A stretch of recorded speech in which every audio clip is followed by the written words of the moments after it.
Welcome back to the deep dive. We are uh we are jumping right back into the deep end today. This is episode 2 of our serialized look at AI futures, which is based on the framework developed by Jaffar Humayoon.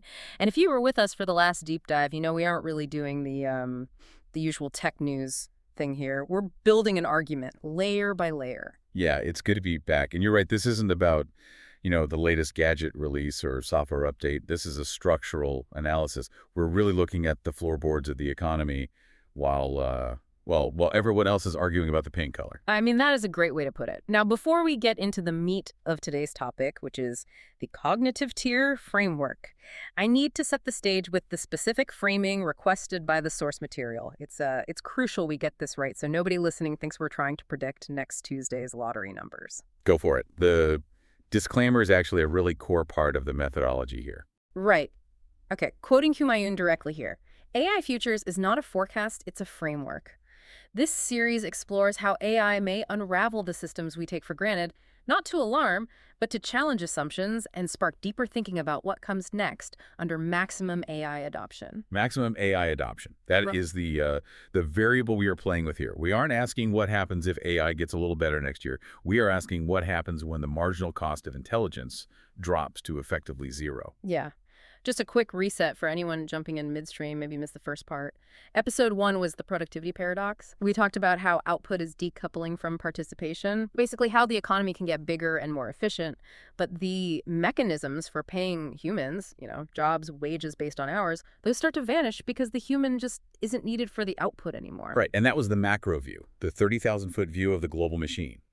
But today, we are crashing that plane right down to the runway. We are looking at the individual worker, you, me, the listener. And specifically, we are analyzing the obsolescence of the job title. Yeah, and this part of the research made me sweat a little, honestly, because, we are so attached to our titles. I'm a senior analyst, or I'm a creative director, I'm a VP of operations. But Humayun suggests that in this new era, those labels are, I think he calls them leaky containers for value. They are leaky because they describe a social hierarchy, not a cognitive one. An AI model doesn't care about your LinkedIn bio. No, it definitely doesn't. Right. It doesn't know the difference between a junior associate and a senior vice president. Yeah. It only interfaces with the actual task. So the metric for value is shifting entirely from what your role is to how you process complexity. And to explain this shift from role to cognitive depth, the source material uses a metaphor that I found incredibly helpful. It's the spacecraft crew. I love this analogy. It visualizes the cognitive tier framework perfectly. So, imagine humanity, or really just the modern workforce, is on this massive spacecraft headed to an unknown planet. You have a crew, obviously, but they aren't all doing the same thing. Yeah. At the most basic level, you have the people who, they just follow the manual. Right. The manual says if light A turns red, flip switch B. They don't need to know why. They don't need to know where the ship is going. Exactly. They just execute the protocol, stimulus and response. Then, moving up, you have the people who actually operate the ship's controls. They know how to fly it, they know what the buttons do, but they are still operating within completely defined parameters. Like, if the controls vanish, they're stuck. Yeah. And then you move to the rarer groups, the systems thinkers. These are the people who understand how the engine connects to the life support. They understand the underlying wiring, not just the user interface. And above them, the architects, the people who can redesign the ship mid-flight if the engine blows up. And finally, the navigator. That's the person who decides where the ship is actually going in the first place. Here's the kicker for me with this whole metaphor. In the traditional economy, we paid people based on their rank on the ship. The pilot made more than the manual reader, right? But Humayun argues that in the AI economy, the distinction isn't about rank. It's about substitutability. Substitutability. That is the defining word for this entire deep dive. And this brings us to the automation exposure map. We need to map those spacecraft roles to 5 specific tiers of human cognition. And I want to be very clear about our tone here. This is clinical. It's empathetic, but it's clinical. We aren't judging people's worth or their soul. We are analyzing the economic pressure on their specific mode of thinking. Let's walk through the tiers then, starting from the bottom. Tier 1 and Tier 2. So Tier 1 is reactive. This is your habitual work. Picking a box off a conveyor belt, filling in a standard form. As we said before, stimulus response. Tier 2 is procedural. And this is the real danger zone for the white-collar world. Give me some concrete examples of Tier 2 so we can really picture it. Clerks, basic coders, administrative assistants, paralegals reviewing standard legal documents. The work is complex, absolutely, but it follows a rigid logic structure. If X happens, do Y. It is fundamentally rule following. And the source material points out that these tiers face the highest pressure of substitution. They absolutely have to. Think about what an AI model actually is under the hood. It's a prediction engine based on patterns. Tier 1 and Tier 2 work is entirely defined by patterns. Yeah. If you are doing procedural work, you are effectively acting as a biological script. Under conditions of maximum AI integration, the marginal cost of performing a procedural task collapses. The collapse of the marginal cost of procedural tasks. That is a very, very sterile way of saying it becomes free to do the work that millions of people currently rely on for their livelihood. Free is close enough for the market. If a human writes a basic SQL query, it costs, say, $50 in time and wages. If an AI does it, it costs a tiny fraction of a penny. The market inevitably moves toward the lower cost. It's not malice from corporate boards. It's just economic gravity. It's a competitive pressure to adopt the most efficient cognitive tools. So if Tier 1 and 2 are high exposure because they are rule-based and highly substitutable, where does the safety begin? That brings us to Tier 3. Tier 3 is the systemic tier. These are the collaborators. Your engineers, your strategists, your architects, people who manage multiple moving parts and truly understand the dependencies between them. Going back to the metaphor, these are the people who know how the engine connects to the life support. Exactly right. And the relationship with AI changes fundamentally here. For Tier 1 and 2, AI is a direct substitute. For Tier 3, AI acts as a mirror. A Tier 3 thinker can look at the output of the AI, understand where it fits in the larger system, catch the hallucinations or the structural flaws, and correct it. They aren't just following the rules, they are managing the system that generates the rules. Okay, and then we reach the top of the pyramid, Tier 4 and Tier 5. Tier 4 is the paradigm architect. Innovators, founders, philosophers. They design completely new ships. AI boosts them because it gives them unimaginable leverage. It's a force multiplier. And Tier 5 is the civilization shaper, the navigator. The one setting the course for us all. Yes, because AI has no intrinsic desire. It can generate infinite text, infinite code, but it doesn't care if the ship crashes into a sun or lands safely on a habitable world. Tier 5 provides the ethical compass and the destination. AI follows this tier. So, summarizing the map for you listening right now, the higher the degree of rule dependency, the higher the substitutability. The higher the cognitive complexity, meaning handling ambiguity, ethics, creating new paradigms, the more AI becomes a tool rather than a replacement. That is the cognitive tier framework in a nutshell. And recognizing that structural framework exposes a really massive problem. A problem the source material identifies as the difference between a skills gap and a thinking gap. This was the part of the analysis where I really felt the ground shift under my feet. Because we always hear politicians and economists and talking heads on TV talking about the skills gap. Oh, the factory closed. Just teach the workers to code. The office automated. Send them to a weekend boot camp. Learn to code was the ultimate mantra for a decade. And it made total sense in the historical context of the Industrial Revolution. Back then, we moved people from farms to factories. We taught them how to operate the new machines. But here is the critical distinction for this specific shift we are going through now.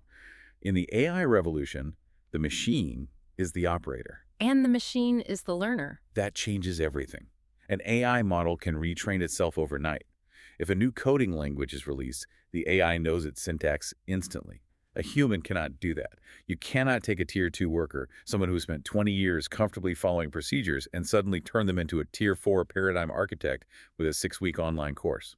The source material calls this the inelasticity of higher order cognition. It's a dense phrase, but the meaning is actually very straightforward. You can mass-produce skills. You can teach 1 million people how to use a new spreadsheet software. You cannot mass-produce systemic thinking. That requires a completely different mental operating system. It requires years of friction and adaptation. So we aren't facing a skills gap, which implies we just need to update our software, so to speak. We are facing a thinking gap. We have a massive global population that has been explicitly trained for Tier 2 procedural work, because, frankly, that's what the industrial and service economies needed for the last century. But we have an emerging economy that is rapidly only valuing Tier 3, 4, and 5 cognitive depth. This creates what Humayoon terms cognitive divergence. It's a separation in the workforce. And to be clear, this isn't about who went to the most expensive college or who has the best pedigree. It's purely about the ability to handle complexity that the AI cannot yet replicate. And that divergence is accelerating at a terrifying speed because of the speed of learning. The bottleneck in the new economy isn't silicon chips. It isn't computing power. The primary bottleneck is the human learning rate. We scale biologically, we learn slowly, we adapt slowly, we need sleep. AI scales instantly. It's like trying to win a race where your opponent doubles their speed every single lap and you are just trying to tie your shoes faster. That's the reality of biological limits versus technological acceleration. And this leads us to a very tricky behavioral trap that is forming in offices around the world right now. You mean the incentive for prompting? Yes. The prompting trap. Everyone is talking about prompt engineering right now. Don't learn to write the code, learn to ask the AI to write the code. It sounds like good advice on the surface. It sounds like perfect adaptation to the new tool. But the source material waves a huge red flag here. It's a very seductive behavioral nudge. We are financially and culturally incentivizing people to become prompters rather than builders. But think about what prompting fundamentally is. You are guiding the model. You aren't building the system yourself. You are asking the system to do it for you. So if I spend all my time prompting, I'm basically just learning how to talk to the autopilot. I'm not actually learning how to fly the ship. Precisely. You lose the foundational friction. You need the struggle of learning the basics. Debugging the bad code line by line, writing the terrible first draft of a strategy document. That struggle builds the deep cognitive muscles that allow you to reach tier 3 or 4. If you skip the struggle because the AI does it for you in 2 seconds, You stunt your own growth. You get permanently stuck at the prompting level. you become a passenger on the spacecraft. And passengers are very, very easily substituted. If the underlying model changes or if the system breaks down, the passenger's helpless. They don't know the wiring. The architect is not helpless. That is such a profound thought. We could be accidentally creating an entire generation of passengers by giving them tools that are just too good, too early in their cognitive development. It's a paradox of convenience. Yeah. The easier it is to generate output, the harder it is to develop the deep systemic understanding of how that output was actually created. I want to pause here for a quick tone check because we are throwing around terms like substitution and exposure. It can sound heavy, it can sound like we're being fatalistic, but the framing here is supposed to be empathetic. It is empathetic.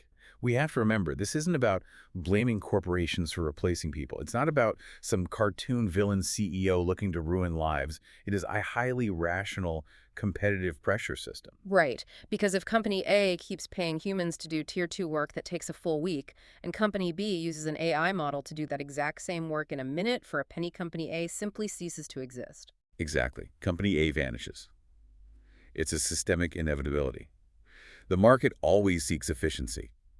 Our goal with this framework isn't to sit here and complain about the efficiency or try to hold back the tide. It's to understand where the human fits inside that efficiency. So it really comes down to scalability. Procedural human labor doesn't scale anymore. AI inference scales infinitely. Which brings us back to the idea of the mirror. The cognitive tier framework is designed, above all else, as a diagnostic tool. A mirror for you, the listener. So if you are listening to this right now, maybe driving to work or sitting at your desk, look in the mirror. Ask yourself impartially, which tier do you operate from on a daily basis? It's a hard question to answer, honestly. If your daily value comes primarily from following a defined process, formatting data, or executing rules, even if they are highly complex rules, you are in a zone of high exposure. You are standing on melting ice. The goal, the absolute imperative for survival in this framework is to move up the tiers, to shift your personal value from task-based labor to cognitive tier contribution. To stop being the manual reader and start fighting to understand the engine. Or at the very least, understand how the engine relates to the final destination. But this leads to the final and probably the most difficult question of this entire deep dive so far. We've established that the economy is rapidly shifting to value only the top cognitive tiers. We've established that just learning a skill isn't enough. You actually need to change how you process complexity. We have. But can everyone actually do that? Is it physically and systemically possible to take a global workforce of billions of people who have been trained for centuries to be process followers and turn them all into systems architects and paradigm shapers? That is the ultimate question of the AI era. Can we actually mass upgrade human cognition? Or are there hard biological limits to how many people can effectively operate at Tier 4? Because if we can't, if that cognitive development isn't globally scalable, then we have a very different, much more profound problem on our hands. And that is exactly where we are going next. Next time, on episode 3 of AI Futures, we are tackling the absolute elephant in the room. The episode is titled Cognitive Tier Development Isn't Scalable. We're going to look at the biological and systemic limits of rapid cognitive evolution. We are going to explore whether we are heading toward a permanent structural cognitive divergence, where one group accelerates alongside the AI and the other is effectively stranded because they simply cannot adapt their mental operating systems fast enough. It's going to be a tough one. It completely challenges the comforting idea that education can just solve everything. But we have to go there. We have to follow the framework wherever it leads us. So until then, I want to leave you with this provocative thought. If the machine handles all the rules and the machine handles all the processes, are you actually ready to handle the architecture and the ethics? Look in the mirror. Ask yourself where you sit on the spacecraft. Are you a passenger or are you crew? Stay tuned. Stay curious. Stay systemic.